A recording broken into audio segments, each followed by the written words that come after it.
ఎలాగండి? ఇద్దరు సముద్రంలో పుట్టినవారే కదా, ఇద్దరూ పారసముద్రంలో పుట్టినవారే. ఆమె క్షీరసాగర కన్యక, భార్గవీం లోకజననీం క్షీరసాగర కన్యకాం. ఆమె క్షీరసాగర పుత్రిక. చంద్రుడు కూడా క్షీరసాగర పుత్రుడే. అయితే చంద్రుడు పుట్టిన తరువాత అమ్మ వచ్చినది, అందుకే సహోదరుడు అంటాం. అందుకే చంద్రుడంటే స్వామికి చాలా ప్రేమ. లోకంలో అందరికంటే ఎక్కువ ఎవరిని ప్రేమిస్తాం మనం? భార్య తరువాత భార్య సోదరుణ్ణి ప్రేమిస్తాం. సోదర ప్రేమను అంటే భార్య సోదర ప్రేమను మనం చూపెడితేనే మరి భార్య మనతో ప్రేమగా ఉంటుంది. అందుకే స్వామి లక్ష్మీదేవి అమ్మవారికి సంతోషాన్ని కలిగించటానిక అన్నట్టు చంద్రప్రభా వాహనాన్ని స్వామి తీసుకొని ఊరేగుతూ ఉన్నాడు. చంద్రుడు ఎంతటి మహానుభావుడు అంటే ఆ స్వామి అమృతాన్ని దేవతలకు ఇచ్చి బతికిస్తాడు, అన్నాన్ని మానవులకిచ్చి బతికిస్తాడు, కవ్యాన్ని పితృదేవతలకు ఇచ్చి బతికిస్తాడు.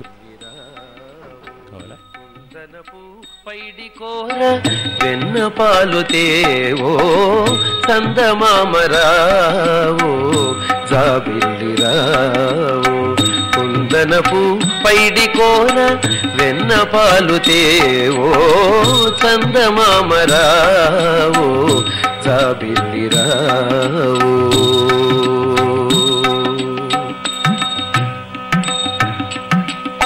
నగుమోము చక్కనయ్యకు నలువ పుట్టించిన తండ్రికి నిగమములందుండే అప్పకు మానీలవర్ణునికి నగుమోము చక్కనయ్యకు నలువ పుట్టించిన తండ్రికి నిగమములందుండే అప్పకు మానీలవర్ణునికి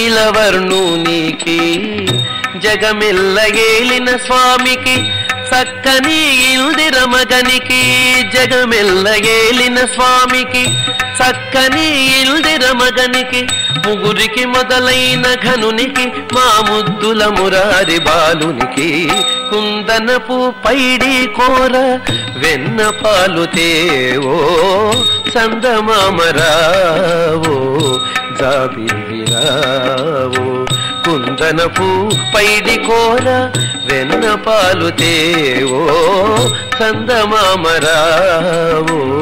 జాబిల్లిరావో.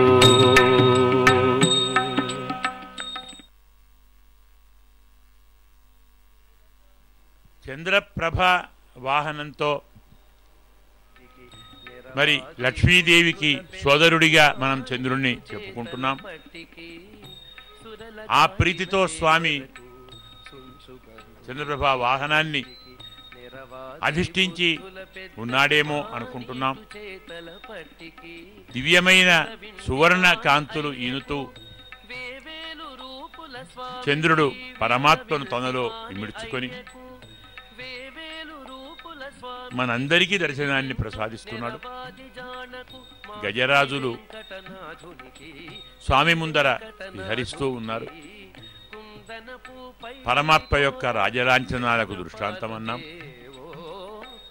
చంద్రుడు పితృదేవతలకు కవ్య రూపాన్ని అందించి పోషిస్తాడు, దేవతలకు అమృత రూపాన్ని అందించి పోషిస్తాడు, మానవులకు అన్నాన్ని అందించి పోషిస్తాడు, వృక్షములకు లతలకు పొదలకు చెట్లకు కావలసినటువంటి శక్తిని తన వెన్నెలతో అందిస్తాడు. పైరుకు పంటకు మంచు రూపంలో అందిస్తాడు. సకల భూత చయానికి అంటే ప్రాణులందరికీ చంద్రుడు ఏదో రూపంలో జీవనాన్ని అందిస్తున్నాడు, జలాన్ని అందిస్తున్నాడు, వెన్నెలను అందిస్తున్నాడు. దేవతలకు అమృతాన్ని అందిస్తున్నాడు. అమావాస్య అంటాం మనం. అమా అంటే సూర్యభగవానుని కిరణాలలో ఒక కిరణం పేరు. ప్రతి నెల ఒక 30 రోజులుగా మనం చెప్పుకుంటాం. ఆ 30వ రోజు వచ్చే కిరణం పేరు అమా. ఆ కిరణంలో చంద్రభగవానుడు నివసించి చెట్లకు, లతలకు, తీగలకు, పొదలకు కావలసినటువంటి రసాన్ని అందిస్తాడు. అమాయాం వసతి అనే ఉత్పత్తితోటి దాన్ని మనం అమావాస్య అంటాం. న్యాయంగా అమావాస్య అంటే చంద్రకాంతి అని అర్థం. ఈ మాట వింటే చాలామంది ఆ రోజు కనపడాడు కదండి, కాంతి ఎక్కడుంది అంటారు. ఆనాడు సూర్యభగవానుడిలోనే ఉంటాడు చంద్రుడు, విడిగా ఉండడు. సూర్యభగవానుడిలో ఉండి చెట్టుకు, చేమకు, పొదలకు, లతలకు తన అమృతాన్ని, వెన్నెలను అందిస్తాడు. దానితో అవి బాగా పెరుగుతాయి. అందుకే విజ్ఞులెవరు, తత్వం తెలిసిన వారెవ్వరూ అమావాస్య నాడు చెట్టు మీద చేయి వేయరు. పువ్వు తెంపరు, ఆకు తెంపరు, రెమ్మ తెంపరు, కొమ్మ విరవరు. అమావాస్య నాడు ఏ చెట్టు మీద చేయి వేయకూడదు. కారణం, ఆనాడు చంద్రుడు సకల వృక్ష జాతికి భోజనం పెడుతున్నాడు. భోజనం చేస్తున్నవాడు మనం లేచి రమ్మంటామా? పోనీ మనం చెయ్యేసి లాక్కపోతామా భోజనం చేస్తున్నవాడిని? భోజనం చెయ్యను అంటే చేయబట్టి లాక్కొదిపోయి భోజనం పెడతాం. కానీ భోజనం చేస్తున్నవాడిని ఆపవయా అని తీసుకొని పోలేం కదా. ఎంత పాపం అండి. భోజనమే మనిషికి కావాల్సినటువంటి పుష్టిని ప్రసాదిస్తుంది. అందుకే అన్ని దానాల కంటే అన్నదానం చాలా గొప్పది. అన్నానికి కూడా అధిపతి చంద్రుడు అనుకున్నాం. ఎలాగైతే చెట్లకు అమావాస్య నాడు తమ రసాన్ని అందించి పెంచుతుందో, పూర్ణిమ నాడు దేవతలకు అమృతాన్ని అందించి పెంచుతాడు. బహుళ పంచమి దాటిన తరువాత పితృదేవతలకు తన రసాన్ని అందించి బతికిస్తాడు. బహుళ దశమి దాటిన తరువాత క్రమక్రమంగా ముందరికి వచ్చి పైరుకు, పంటకు తన బలాన్ని అందిస్తాడు. ఇలా ఒక నెలను 5 భాగాలు చేసుకొని ఒక్కొక్క 6 రోజులు ఒక్కొక్క భాగానికి బలాన్ని, జలాన్ని, ప్రాణాన్ని అందించేటువంటి మహానుభావుడు చంద్రుడు.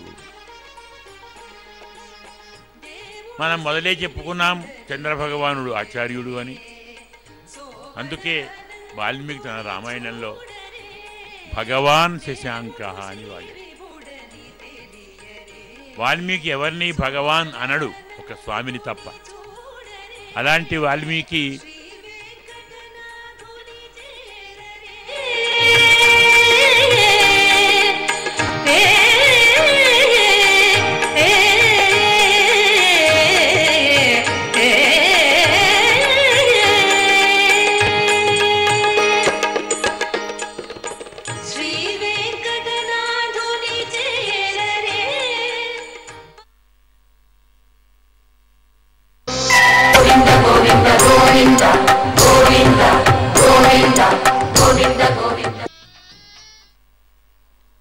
అఖిలాండ కోటి బ్రహ్మాండ నాయకుడు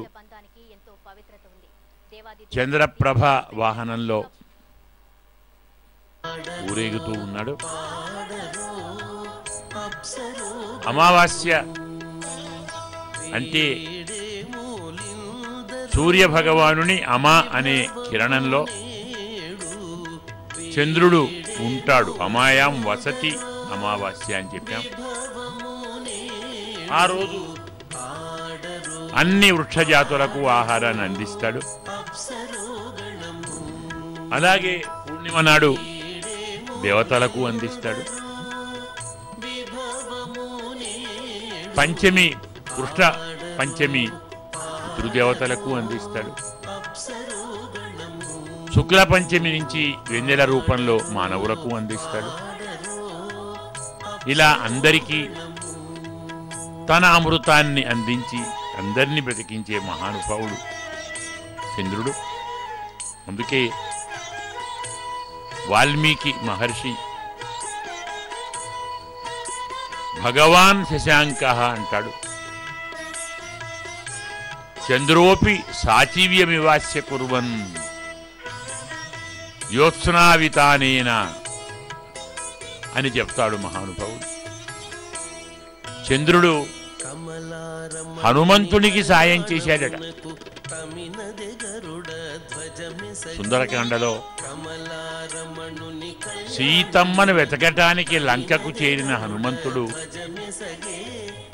సాయంకాలం అయ్యేదాకా వేచి చూశాడు. చీకటి కావాలి, తనను ఎవరూ చూడకుండా ఉండాలి అనేటువంటి ఉద్దేశ్యంతో చీకటైతే బాగుంటుంది అనుకుంటే సూర్యాస్తమయం అయింది. కాగానే చంద్రుడు వచ్చాడు. మరి చంద్రుడు వస్తే ఎలాగండి వెలుతురు కనబడుతుంది అంటే మసక మసక వెలుతురునే చంద్రుడు చూపెట్టాడు. అంటే కనపడి కనపడనట్టు, తెలిసి తెలియనట్టు, కొంచెం మనం గుడ్డి వెలుతురు అంటామే ఆ వెలుతురు అందించాడు. ఇలా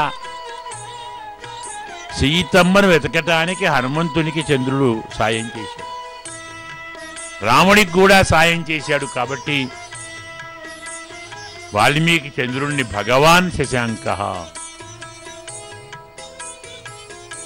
తతస్స మధ్యంగత మౌసుమంతం యోత్స్నావితానం మహదుద్వమంతం. హనుమంతుడు లంకలో సీతమ్మ వెతుకుతుంటే లంకలోకి ప్రవేశించినప్పుడు చంద్రుడు ప్రవేశించాడు. లంక మధ్యలోకి హనుమంతుడు వెళ్ళినప్పుడు చంద్రుడు మధ్యకు వచ్చాడు. పుష్పక విమానాన్ని హనుమ వెతుకుతున్నప్పుడు చంద్రుడు మధ్యలో ఉన్నాడు. దదర్శ సీతాంశం అధాభియాంతం అంటాడు వాల్మీకి. ఎలా ఉన్నాడు చంద్రుడు అంటే లోకస్య పాపాని వినాశయంతం మహోదధించాపి సమేధయంతం.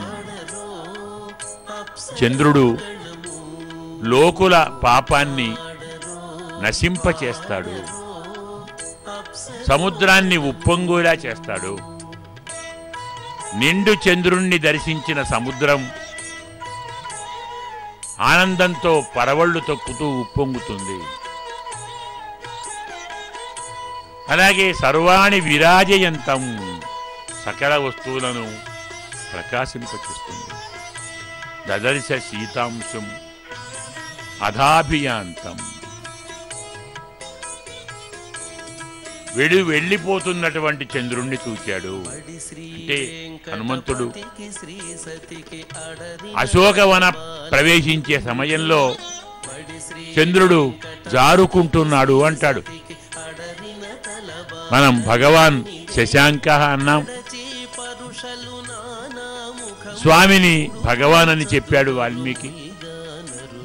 అడుగడుగున హనుమంతునికి తన కిరణములతో కాంతిని పంచుతూ వెతకవలసే వారిని కనపడేలా సాయం చేశాడు. సుందరకాండలో 2 లేదు 3 సర్గలు వాల్మీకి చంద్రుణ్ణి వర్ణించడానికే పెట్టాడు. అవన్నీ కూడా యమకానుప్రాస చేకానుప్రాస అలంకారాలతో తతస్స మధ్యంగత మౌసుమంతం జ్యోత్స్నా వితానం మహదుద్వమంతం లోకస్య పాపాని వినాశయంతం మహోదరించాపి సమేధయంతం. ఇది అంత్య అనుప్రాస అంటాం. ప్రతి పాదం చివరలో ఒకే తీరుగా ఉంటుంది. అలాగే భగవాన్ శశాంక మృగాంక అని ఆ శ్లోకంలోనూ అంత్యప్రాసను మనకు అందిస్తాడు. చంద్రుడు ఆచార్యతత్వం కాబట్టి, హనుమంతుడు ఆచార్యతత్వం కాబట్టి, ఇద్దరు ఒకే జాతి వారు ఒకరినొకరు సహకరించుకున్నారు. పరమాత్మ ముఖమండలాన్ని ఒక్కసారి దర్శించండి. ఆ చంద్రమండలాన్ని తోసిరాదన్నట్టుగా చంద్రునితో నాకు పోలిక, నాతో చంద్రునికి పోలిక. నా మల్లెల మాల ఉంటే చంద్రునిలాగా ఉంటుందేమో, అది కూడా కొంతే. నేను ధరించాను కాబట్టి నా కాంతి దానికి ప్రసరించి ఒక చంద్రుడు కాదు, 1,000,000 చంద్రుల కాంతి నా పుష్పమాలకు కలిగింది.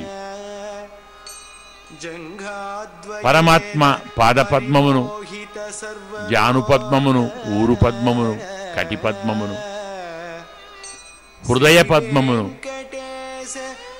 అలాగే కౌస్తుభ పద్మమును, తరువాత ముఖ పద్మమును. స్వామి అష్టపద్మాలతో ఉన్నాడు. అష్టచక్రం అని చెప్పుకుంటాం కదా మనకు యోగశాస్త్రంలో. మూలాధారమని, స్వాధిష్టానమని, అనాహతమని, మణిపూరము, ఆజ్ఞాచక్రము, సహస్రారము, ఇలా ఒక అష్టచక్రాలు చెప్తాం. ఈ అష్టచక్రాల ద్వారానే ఆత్మను పరమాత్మ దగ్గరికి చేర్చాలి. ఎలా అక్కడ అష్టచక్రాలు ఉన్నాయో మన స్వామిలో అష్టపద్మాలున్నాయి. కరములు పద్మములే, హస్తములు పద్మములే, అలాగే పాదములు పద్మములే, ముఖము పద్మములే, హృదయము పద్మములే. ఇలా స్వామి అష్టపద్మ విరాజితుడు మన స్వామి. స్వామి ముందర అశ్వము, వృషభము, గజములు, అంటే రథ, గజ, అశ్వ, పదాతి, చతురంగ బలం అంటాం కదా. చతురంగ బలం స్వామి ముందర నడుస్తూ ఉంది. అనేక భక్త జనం స్వామి ముందు స్వామిని సేవిస్తూ నడుస్తున్నారు. తిరుమల వీధులన్నీ భక్తులతో కిటకిటలాడిపోయాయి, పోతున్నాయి, పోతాయి. పరమాత్మను కాదనగల స్థితి, పరమాత్మ చూడలేని స్థితి ఎందుకు? ఒక్కసారైనా పరమాత్మను దర్శిద్దామన్న కుతూహలంతో, ఆటలతో, తపనతో స్వామికి నీరాజనాన్ని అందిస్తూ నర్తకీమణులు తమ అరచేతులలో 2 దీపాలు పెట్టుకొని దీప నృత్యం చేస్తున్నారు. స్వామికి నీరాజనాన్ని అందిస్తున్న రీతిలో కొత్త రకమైన భంగిమలతో అశేష భక్త జనానికి వారి వంతు సేవ వారు అందిస్తున్నారు. దీన్ని నీరాజన కైంకర్యం, మంగళాశాసన కైంకర్యం అంటాం. పరమాత్మపై ఛత్రములు, పరమాత్మకు చామరములు, అప్పుడప్పుడు నీరాజనములు. అడుగడుగునా భోగములే మా స్వామికి, అణువణువునా భోగములే మా స్వామికి. భక్తులు అందించేటువంటి భోగములను తనివి తీరా సేవిస్తూ చూస్తూ భక్తులను అనుగ్రహిస్తూ ఉన్నాడు మన మలయప్ప స్వామి, శ్రీనివాస స్వామి. అమ్మవారు ఎలాగో స్వామి దగ్గరే ఉంటారు కాబట్టి విడిగా అమ్మవారిని చూపించకుండా తదంతర్భావాత్ అంటాడు పరాశర భట్టర్. అందులోనే చేరారు, వారిలోనే చేరారు. అందువల్ల వారు వీరు వేరు కాదు, ఇద్దరు ఒకటే.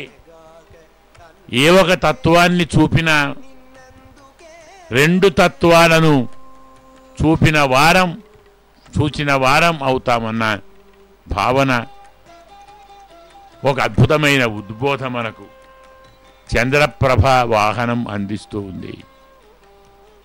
మనం చెప్పుకున్నాం, చంద్రుడు ఎన్ని తీర్ల ఎంతమందికి ఎలా ఏ సేవలు చేస్తాడు. అంతేకాదు పరమాత్మ ముఖమండలం మన కనుల ముందరికి మనకు దర్శనాన్ని అందించటానికి వచ్చి చేరినది, నిలిచినది. ఆ చంద్రుణ్ణి ఏం చూస్తారు, నా ముఖాన్ని చూడండిరా. నా ముఖంలో ఇలాంటి చంద్రులు 1,000,000 మంది కనపడతారు.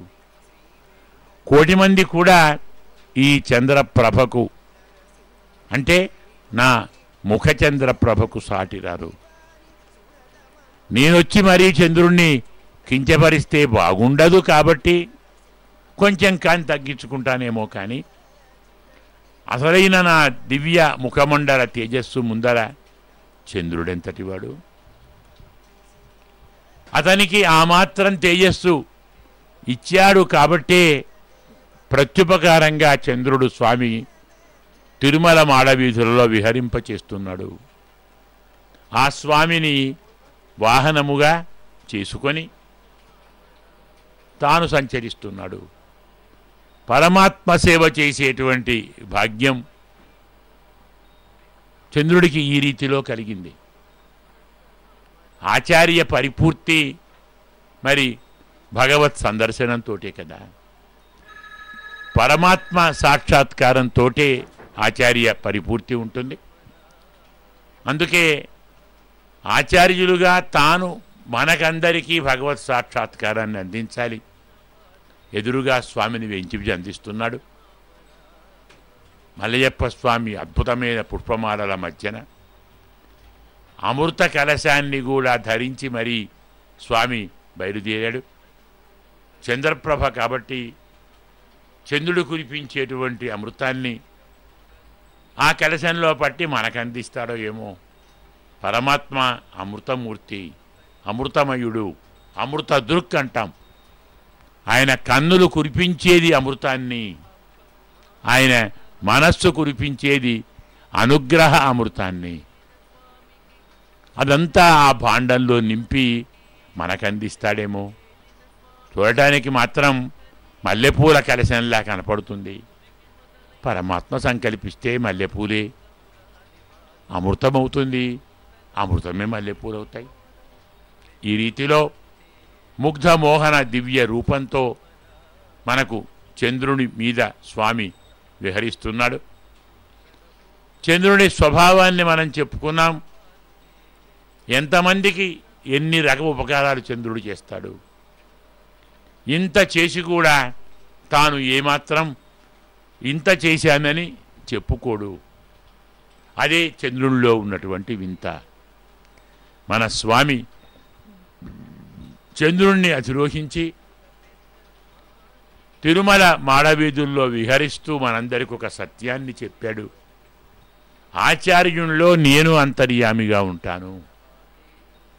ఆచార్యుణ్ణి సేవిస్తే నన్ను సేవించినట్టే, ఆచార్యుణ్ణి గౌరవిస్తే నన్ను గౌరవించినట్టే. అదే రీతిలో ఆచార్యుణ్ణి అవమానిస్తే నన్ను అవమానించినట్టే.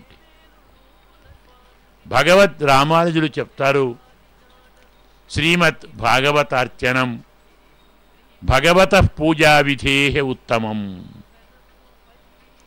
పరమాత్మను పూజించటం కంటే పరమాత్మ భక్తులను పూజించటం శ్రేష్టము. పరమాత్మ తన భక్తులను కాక తన భక్తులను ఎక్కువ ప్రేమగా చూస్తాడు. స్వామి చెప్పాడు, మమ మద్భక్త భక్తేషు ప్రీతి అభ్యధికామత. నాకు నా భక్తుల మీద కంటే వారి భక్తుల మీద ప్రేమ ఎక్కువ. ఆ ప్రేమమూర్తిని మనకు చూపెట్టడానికి మరొక ప్రేమమూర్తి సాక్షాత్తు చంద్రభగవానుడు మన ముందుకి వేంచేశాడు, మన ముందరికి వస్తున్నాడు.